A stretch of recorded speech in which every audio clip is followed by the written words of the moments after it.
Hello.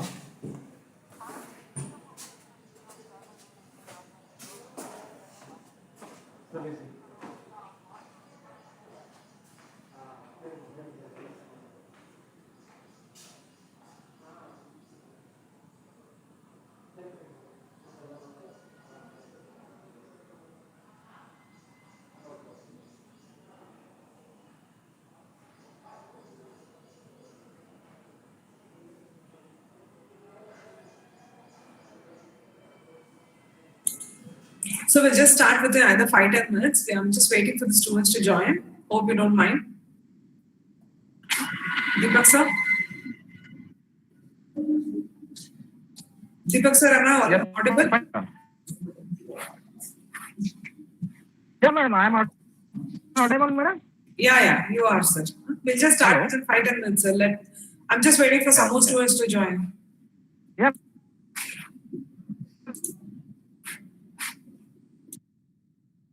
Madam.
Vijay Kumar sir will start within 2 minutes.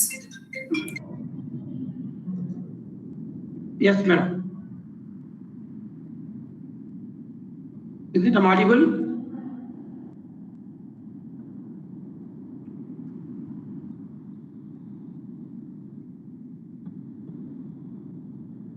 So you are audible, sir. You are audible.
Good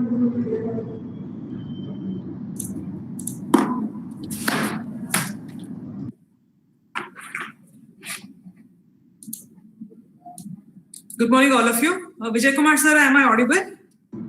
Good morning, madam. It's audible. Okay. Yes, sir. So I'm Dr. Nandini Prasad KS, Dean Foreign Affairs from Dr. Ambedkar Institute of Technology.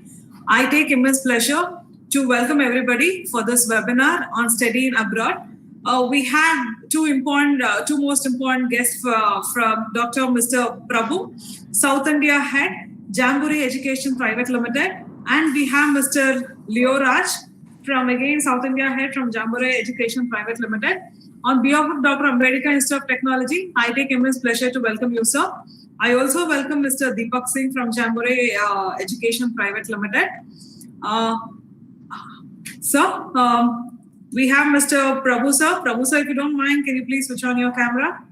And we have Mr. Leo Raj, sir, who is going to be the speaker of today's session.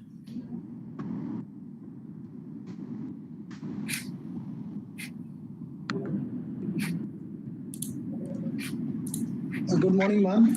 Prabhu this side. I am really sorry, the net connectivity is very bad in my place. So I'll not be able to switch on the camera. Okay. And so I'm starting the presentation. I'll be presenting the session today. Okay, sir. Okay. That should be fine, sir. So, Leo Raj, sir.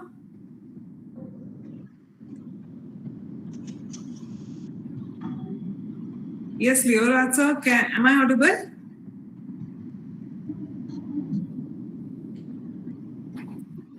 Hello. Yes, ma'am. You're audible. Okay. So we have with us Dr. N.V. Vijay Kumar, sir, who is the Vice Principal of Dr. Ambedkar Institute of Technology. Vijay Kumar, sir, over to you. I request you to welcome Mr. Prabhu, sir, and Leo Raj, sir, and his team.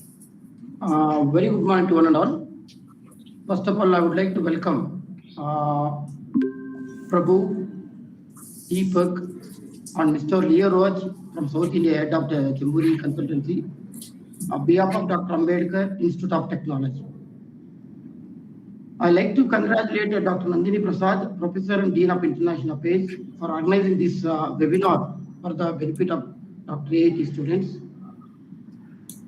Personally, I have done my full-time PhD from the University of Hull in United Kingdom through the agency called Campus Abroad, referred by Paul Chelkumar from Chennai. This was, even though I've been to the same line. I also worked there for a long time, almost 3.5 years, as a security guard for an agency called Shield Security near the Doncaster, Leeds, Manchester.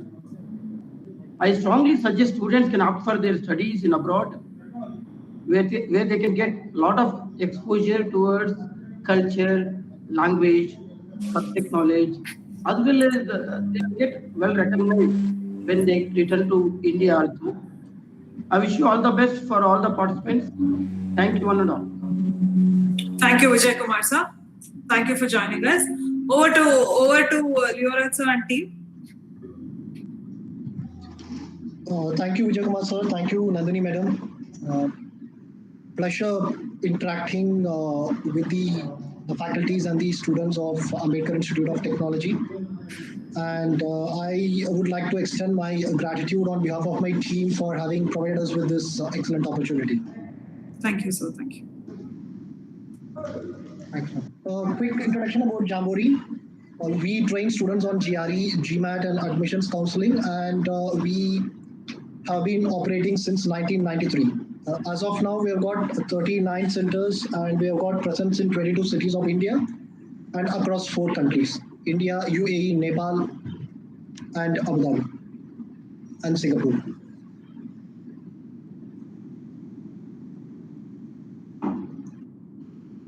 Now, before I get into the presentation of studying abroad, let us try to understand a few things about how students normally plan their career ahead after graduation.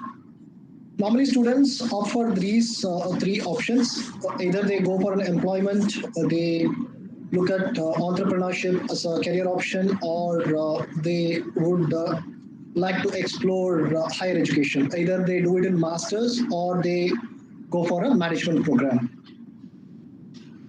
Now, how do these students plan the postgraduate study? So how do you plan it the smart way? One, you will have to choose your stream. When I say choose your stream, it can either be a master's program or it can be a management program. It is followed by knowing the process. So when I say a process, it's about the kind of examinations one might have to take for a master's or a management program, the sort of preparation that would be required, whether you will have to do self-preparation or you need the support of someone else, or you might have to enroll yourself in a training module. So that's about knowing the process. Then you go for the third stage, shortlisting your universities. Now, how do you do that? It's based on a couple of aspects. One, obviously, the location where the university is situated, the cost or investment that would be incurred, the programs that are offered by the university, and obviously the ranking of the university. And step 4 is knowing the university specifics. When I say university specifics, you will try to understand the program fee, the scholarships, the eligibility criteria. So all these fall under university specifics.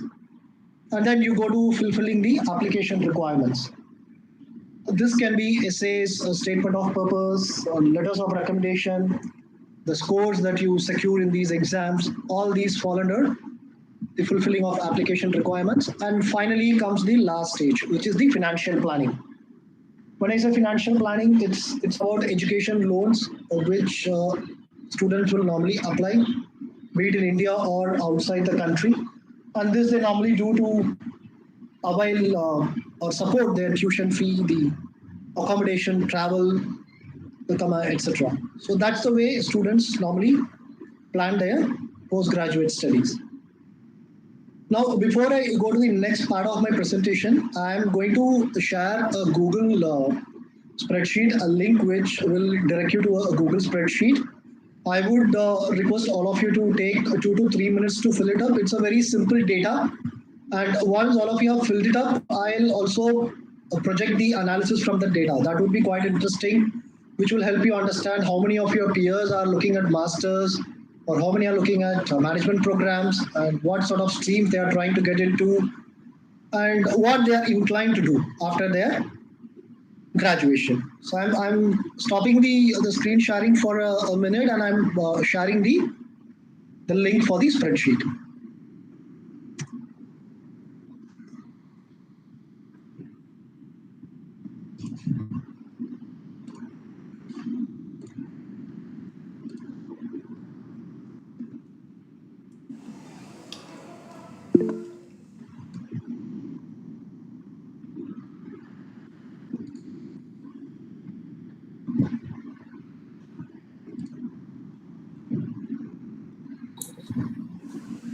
So kindly share the link in the chat box, sir.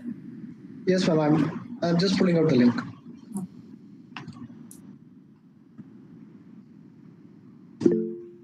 So this is the link. I would request all of you to not to take more than 3 minutes to fill it up.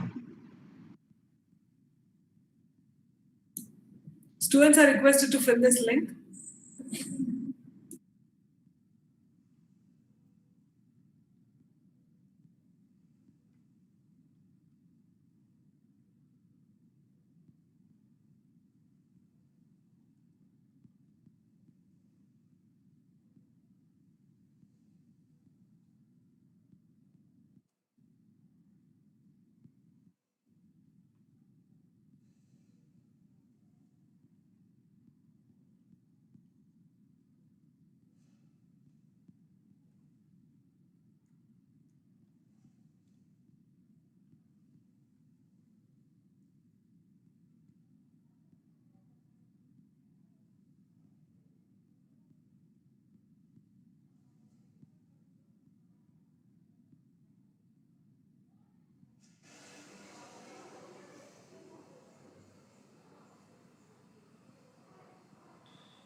13 students have responded on the form. I would request others to speed up. We have 1 more minute.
Thank you. I am going to show up the results.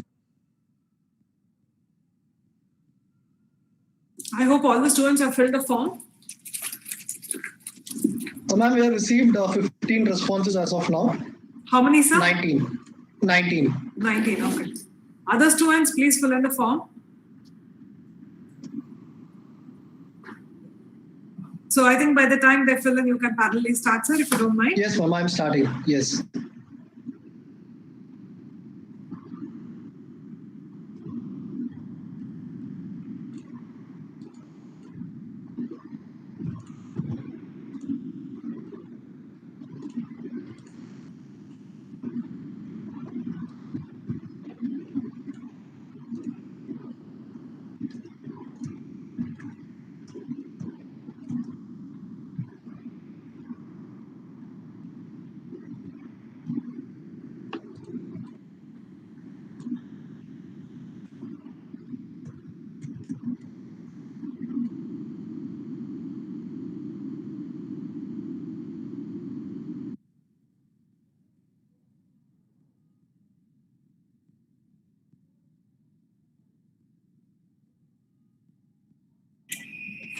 Prabhu sir, can we proceed?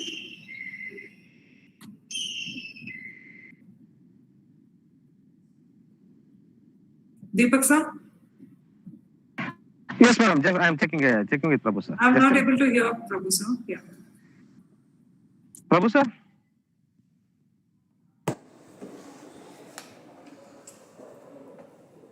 Hello, Prabhu sir?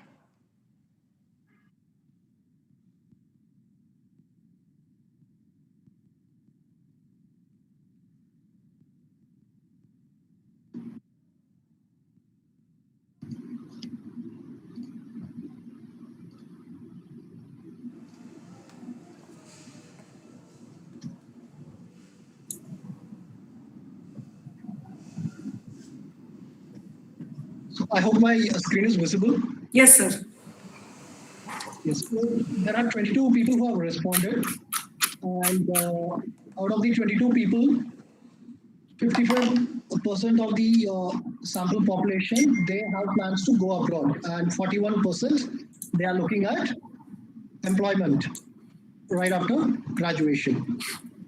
And if you look at the number of people who want to go for an MBA, it's 18%.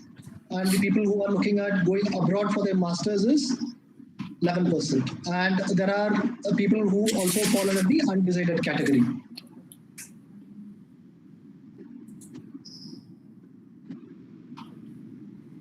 And for the master's program, it's almost an equal spread. The sort of programs that students want to choose. So there is nothing much to read into this.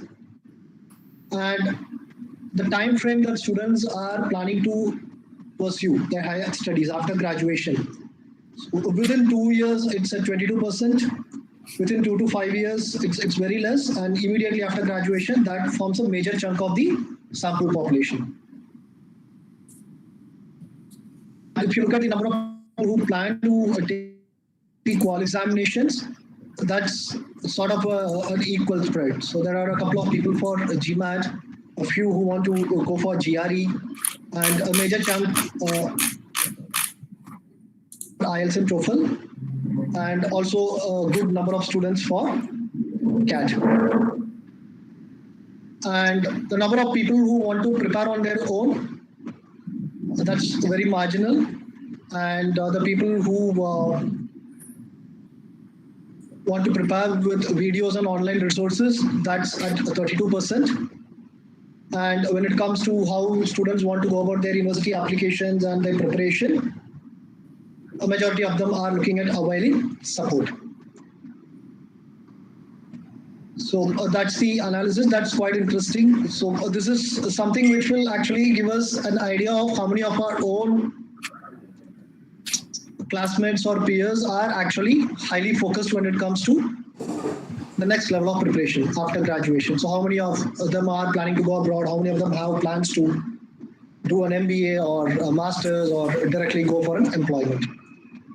Now let us go to the presentation.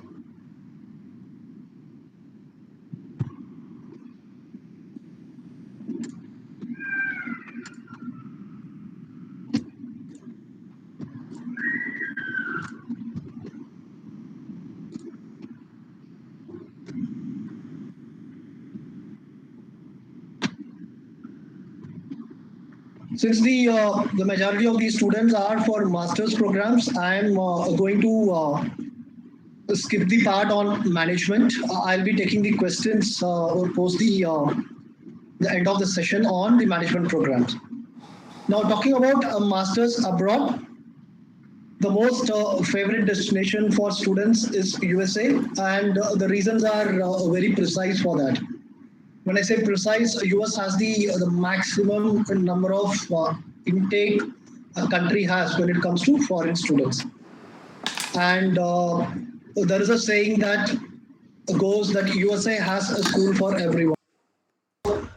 What ACADS you have got in your graduation, irrespective of what sort of scores you have scored in the examination that you may take, a GRE or a GMAT or an IELTS, and irrespective of the number of backlogs that someone might have in their graduation, USA still has a school which is cut out for each and every single applicant who applies. And there are close to around 600 schools in USA. So when I say schools, these are nothing but universities. Colleges and universities are the terminologies that we use in India. And when you look at any country outside of India, we use the terminology called as schools, which are nothing but the colleges and the universities. Now, talking about the US education system, there is a lot of flexibility which comes with the US education system.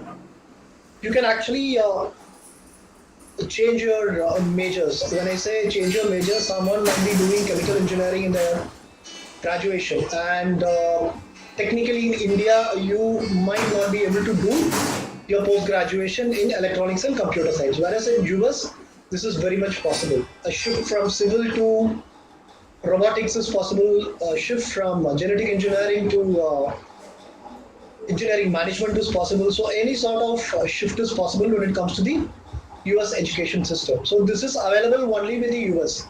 You don't get this flexibility with any other education system in any of the other countries. And also you can have a mix and match of majors. When I say a mix and match of majors, you can have a couple of papers in your core areas, and you can also have a couple of papers in areas of interest, which can vary from arts, music, painting, drama, theater. So you can also choose programs from these spectrums, and these credits will also get added when it comes to your final credit score. So that sort of flexibility is there. In short, one can pursue a couple of programs or a couple of choices for their education, and also a couple of programs or choices to pursue their passion. So that level of flexibility is available in the US education system. Talking about the duration in India, all these master's programs are, all the postgraduate programs are strictly for 2 years. Now, except for a couple of IIMs where there is a 1 year postgraduate diploma in management. Talking about US, the student actually has the flexibility to fix the duration. You can fast track it and finish it in 1 year, or you can extend that or prolong that and finish it in 4 years, your master's program. Now, why do students normally do that? After their first term, students will have to go for a mandatory internship. And if someone gets an internship in a very good organization, say for example, you get it in an organization like Bosch, or you get it in Adobe or Microsoft or Intel, you would under all probabilities want to extend that internship beyond the 6 month duration, and you would want to explore the maximum available opportunity. So students normally do this. And the other reason why students do this is sometimes there might be a bit of a dull in the job market, and to tide over that, they can extend the internship so that they do not finish their graduation and come out and look for a job. They can extend the internship and continue doing the internship till the job market returns to normalcy. Then they can continue their program in the school. The other option, you can take your summer semester off. So when you have your breaks, you can come back to India and do your internships in India, or you can do it in US. So that option is also available. And when it comes to academics, it's quite interesting. It's a continuous evaluation process. So it just doesn't depend on 1 or 2 examinations. There are a lot of other factors that go into the evaluation of a candidate's performance. So there is a weightage for attendance, there is a weightage for assignments, there is a weightage for class participation, and there is a weightage for the quizzes. And you also have options for a direct PhD admission. So if someone is really good in their master's program and they are able to tick all the boxes, and if their credit score is upward of 3.5, then they can gain a direct entry into a postgraduate, into a PhD program. And you can also earn credits through your internships and co-ops. Co-ops is nothing but you get into an organization and you work as a full-time employee for a very short duration. And this is the best part, you can also take a transfer to other universities. So normally when students try to apply, we all try to apply to a school which is of our choice and which is of a good ranking. What if you don't get a school of your choice and probably you're not that happy with the ranking of the school?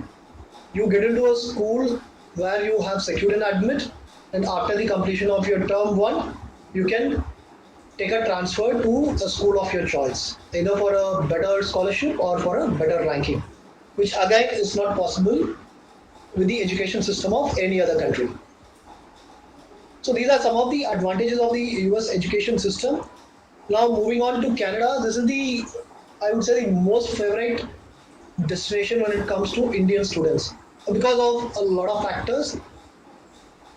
You got a worldwide recognition, there is a global focus when it comes to the curriculum, and Canada has got very friendly PR policies, permanent residential policies, and you can stay back and search for a job for 3 years with a 2-year master's. So it's not that you need to have your job immediately after you complete your master's.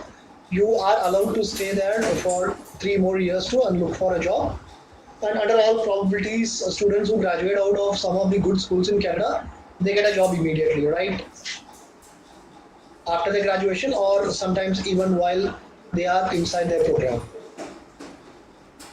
What are the top universities in Canada? These are some of the famous universities: the University of Toronto, Waterloo, Queen's, McGill, York. So these are some of the famous universities in Canada. Now moving on to UK. In UK, till 2 years back, UK had a policy where students who are on a student visa, if they don't have a job right after their graduation, they cannot stay back in the country. They will have to move out. And now, since last year, with a 1-year master's program, you can stay back and use UK for 2 years and search for a job. This is the one change that has come in when it comes to the visa policy of the United Kingdom since 2020. Now, what are the popular courses in UK? These are the popular courses: computer science, electrical engineering, mechanical, management, finance, international business, data science, and biotechnology. And these are some of the top universities in the UK. Renowned names like Oxford, Cambridge, Manchester. So all these schools are world renowned.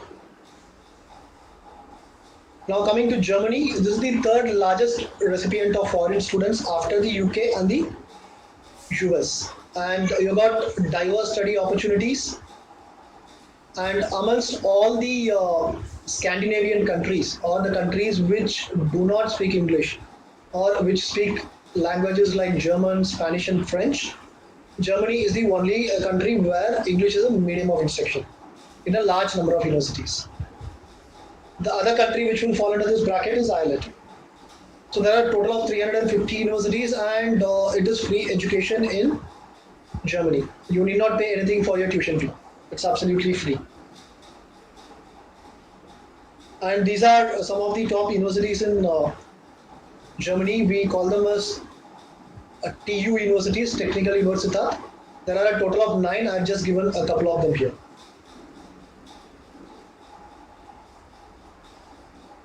Talking about Ireland, these are some of the top colleges.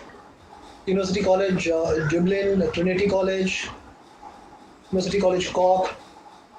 These are some of the top colleges in Ireland. And if you look at any information technology giant, its European headquarters would be based out of Ireland. That's how significant Ireland is as a country. It is the only country where English is the language of communication, unlike Germany, where German is the language of communication. It's just that a large number of universities handle their programs in English in Germany. Whereas in Ireland, it's completely English, and the key industries are life sciences, biopharma, medical devices, information technology, software, and engineering.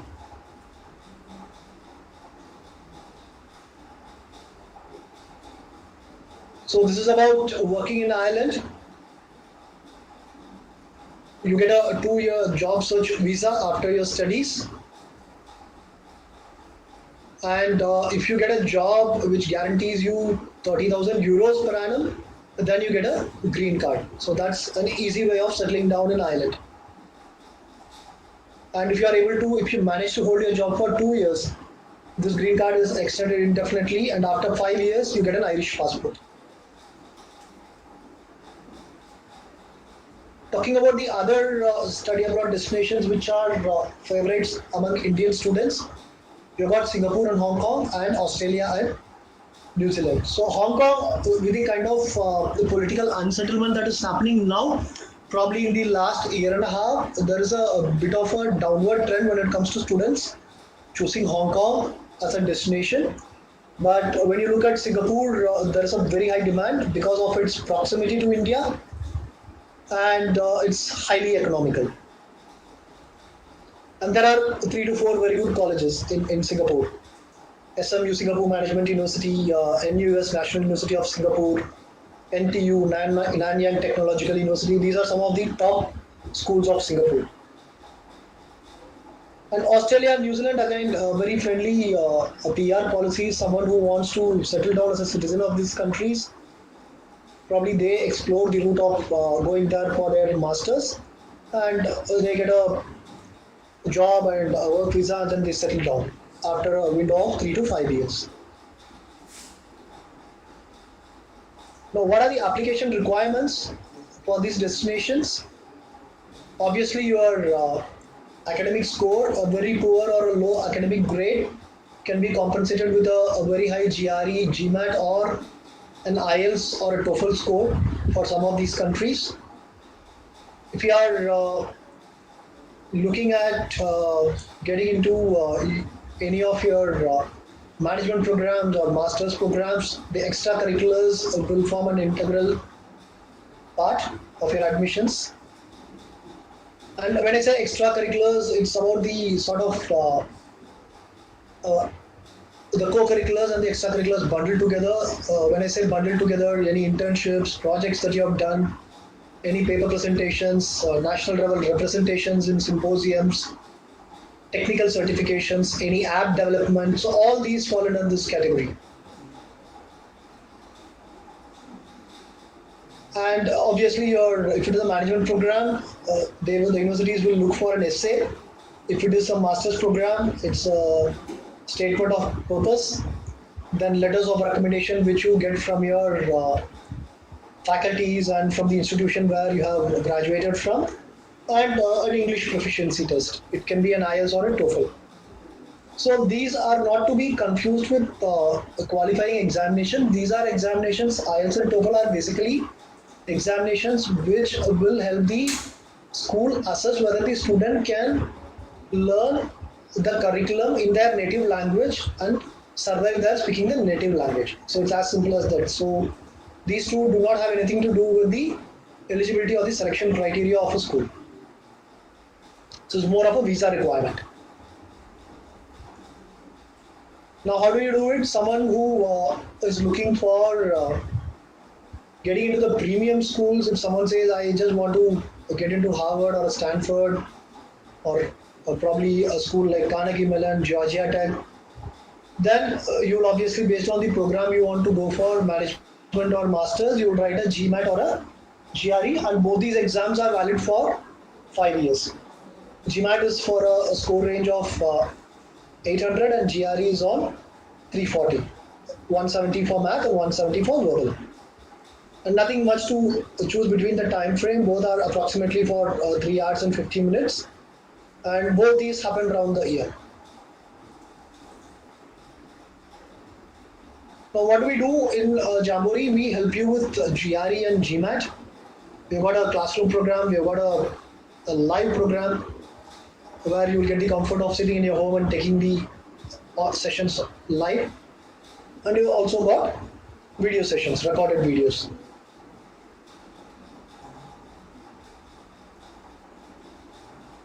And how do we help? We help you with your university shortlisting, building of a roadmap. When I say roadmap building, what sort of schools you will have to target, what sort of examinations you will have to take, what could be the probable cutoff. So how do you go about your scholarships, what other preparation is needed to get into the school. So all these will fall under the roadmap. So any extra boost that needs to be given to a profile. So when I say extra boost, it can be any technical certifications or any internships that you may have to take to give you a standout advantage. So all that fall under the roadmap building. Then you've got your statement of purposes and application essays. So these are nothing but, it's a detailed 800 to 900 word document which will help the university understand why you will have to be one among the so many applicants who have applied to the school for that particular program. What's special in you? And Prabhu sir, 1 minute. Prabhu sir, I'm sorry to interrupt. One student by name Bharat MP has raised his hand. Can he ask you a question? Yeah, Bharat. I'll handle it. Ma'am, I'll handle the questions. I'm going to complete the session. And okay. Once the presentation is done, I'll handle all the queries. Sure. Sure, sir. Thank you. Yes, ma'am. Thank you. So that's about the statement of purpose and the essays. Then we help you on your resume building, your letters of recommendation. That goes for an expert review. The financial documentation guidance, financing your education, interview training, visa interview, pre-departure, and access to the alumni.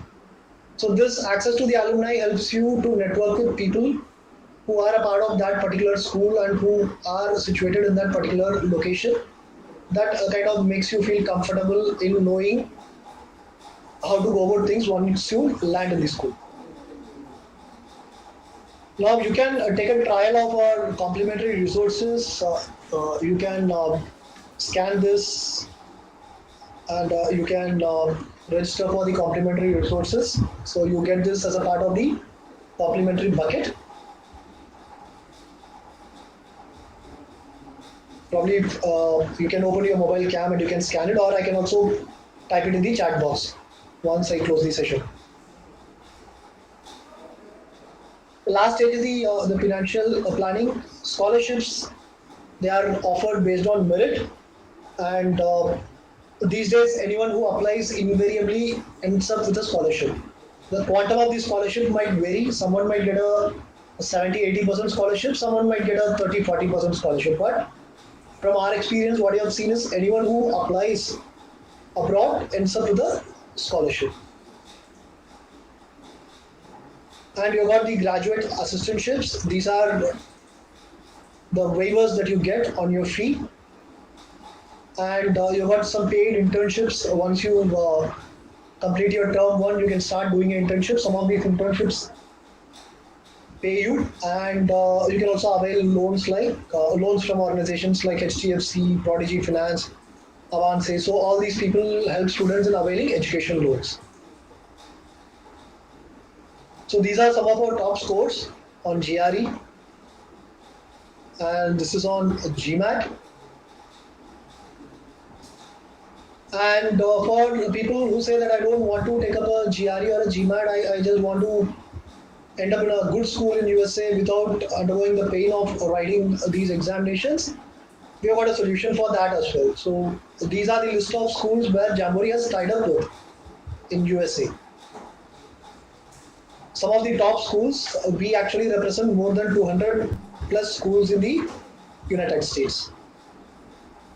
Arizona State University, University of Cincinnati, Northeastern University, some of the very famous names in US. And when it comes to UK, these are some of the top colleges where we have tied up with University of Manchester, Edinburgh, Lancaster University, some of the premium names in the United Kingdom. And in Canada, we represent more than 125 plus colleges. Some of the top colleges like University of Waterloo, University of Windsor. These are highly ranked universities in Canada. Hello. And in Ireland, we have tied up with almost all schools. Some of the premium names, Trinity College, University College Dublin. So these are some of the top schools in Ireland. And in Australia and New Zealand, we represent almost all universities. University of Melbourne, University of Monash, Auckland, Canterbury. So all these are world-renowned schools in these destinations. Now, what are the general requirements for someone who wants to apply to the schools where Jamboree has tied up with? A minimum of 6.5 on IELTS. This is not a university requirement, as I have already mentioned. It is just a visa requirement. And if you are planning to apply for US, you will have to secure a minimum of 80 on a scale of 120 on TOEFL. IELTS is for 9. The band for IELTS is for 9, and for TOEFL it's for 120. You don't require a GMAT or a GRE. 50% plus in graduation, minimum of 50% in graduation is required. And we help students with a 10 plus 2 plus 3 or 4. When I say 3 or 4, students with an arts and science degree and also students with an engineering degree. And we help students getting a management admit without any work experience as well. And when it comes to backlogs, the only exception is Canada. Canada doesn't normally entertain students with backlogs. The rest of the countries have a very good acceptance rate when it comes to students having backlogs. So that brings me to the end of my presentation. Now let us start taking the questions. Yes, students, if you have any doubts, your doubts will be clarified by Mr. Prabhu and his team. Somebody had raised your hand that time. So any questions or any doubt you have, please go ahead. Yeah, brother. Sir, as you said, like GRE and GMAT are very much required for getting into colleges, right? So universities there. But how can we like go about choosing which one to write, sir? Like GMAT or GRE? That's a good question, Bharat. See, that basically depends on what sort of program you would want to do. Do you want to go for an MBA or a master's? So if you feel that you want to get into an MBA program, then obviously you will have to go with the GMAT. There are also a lot of schools which are accepting GRE as an alternate for GMAT when it comes to MBA programs. Quite a handful of schools have started accepting GRE as well. But if you look at the larger picture, people who take GMAT are considered to be more serious management aspirants than people who take GRE and try to apply for a school. So the premium schools for MBA programs, schools like the top ones, the Tepper School of Business, Chicago Booth School of Business, Sunny Buffalo. So these are some of the top schools. Yale. So these will accept students only with a good GMAT score.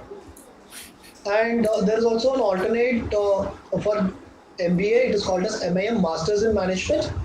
You've got a handful of schools which, very good schools which accept a GRE score for the MIM program. So now, which one should I go for? That's purely up to you. If you are more of a technical person, you like sitting with machines and you like coding, if you are that sort of a person, then obviously you might want to explore a career in the technical spectrum. But if you feel that you are someone who is good at drawing blueprints, strategizing, good at managing people, then obviously my recommendation would be to go for a management program. Yes, sir. Thank you. Thank you. Any other questions? So there's one student, Varshita. She is, I think you can see this chat box, sir. She has asked, what is the best thing to do, sir? Have a job experience before doing masters, or doing masters right after graduation? Vasha, my recommendation is if it's a master's program, you should do it right after your graduation. There is no point in going for a job experience because it makes no significance when you sit for your job interviews. If it is a management program, yes, obviously you will have to gain a minimum of 2 years of experience. Because if you look at any of the top universities or schools that offer an MBA program, the average work experience of the particular class will range anywhere between 5 to 8 years. The average work experience. So it is always recommended to go for a job if it is a management program that you wish to pursue. If it is a master's, you can directly go for the master's program.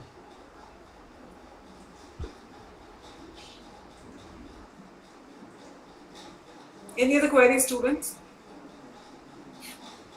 Sir, I have a query. You said about Germany, the tuition fee is being, there is no tuition fee for the students. Does it hold good for the Indian students? Yes, ma'am, that is particularly for the foreign students. For the foreign students? Yes, ma'am. So what are the fees that is going to be included there, sir, in Germany? Ma'am, you will have to go for a health insurance, which will be there, and you will have to take care of your account. Yeah, so there is a health insurance which is a mandate when it comes to any country outside of India that whoever stays in the country will have to avail, and you'll be having the expense that you will incur due to your accommodation and the other expenditures, so like any extra expenses that you will incur. It can be as simple as procuring the study materials or anything that you may buy there to support your education or to facilitate your education. So that would be incurred. So from our experience, what we have seen is it can range anywhere between 18 to 20 lakhs in Germany. Okay, even does the same thing hold good even for the PhD students, research scholars? Yes, ma'am. Shamant, you had a question. Go ahead, Shamant. Shamant? Yes, sir. Shamant, you had some question. Yes, Shamant. No, sir. No questions, sir. Okay. Any other questions?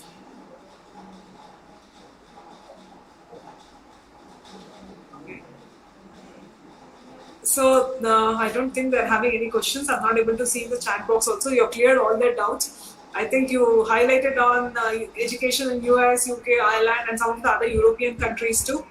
And you also highlighted about the education system in Canada. So thank you so much, Prabhu sir. It was wonderful hearing from you. Our students have got insights about like how to proceed. At least they've just got some idea regarding how to proceed about the higher education related to higher education at abroad, sir. It was really a sensitizing talk, sir. Thank you, ma'am. It was a pleasure interacting with you and the student fraternity of Ambedkar Institute. And thanks a lot on behalf of my team for having provided us with this opportunity. Thank you so much, sir. On behalf of Dr. Ambedkar Institute of Technology, I'd like to thank Prabhu sir, Leoraj sir, and mainly Deepak sir, who is in constant touch with me for organizing this webinar and making. Thank you, madam. Yes, sir. Yes. And Ma'am, we can, sorry to interrupt you, we can actually help your students to get into these schools in all these countries where we have tied up with. yes, sir. They'll come through us, sir. We have Yes, sir. something called as an international relations cell. So the students sir. will come through us, sir. Yes, sir. It will be a pleasure to work with you. Yes, sir. Thank you so much, sir. Thanks, sir. Yeah. Thank you, students, for joining. Any other queries, please keep. Thank you, madam. Prabhu sir has shared his email ID. You can please keep in touch with him, or you can keep in touch with us. Thank you all. Thanks, sir. Thank you, madam. Thank you. Ma'am, the mail ID, where can I find it, ma'am? Deepak sir, can you please share the mail ID? Sure, ma'am. Sure. I will Yeah, take yeah. it. He'll share in the he'll share it in chat box. Yeah, yeah. Please Yeah, share yeah. it in chat box. Yeah. Sure, ma'am. Sure.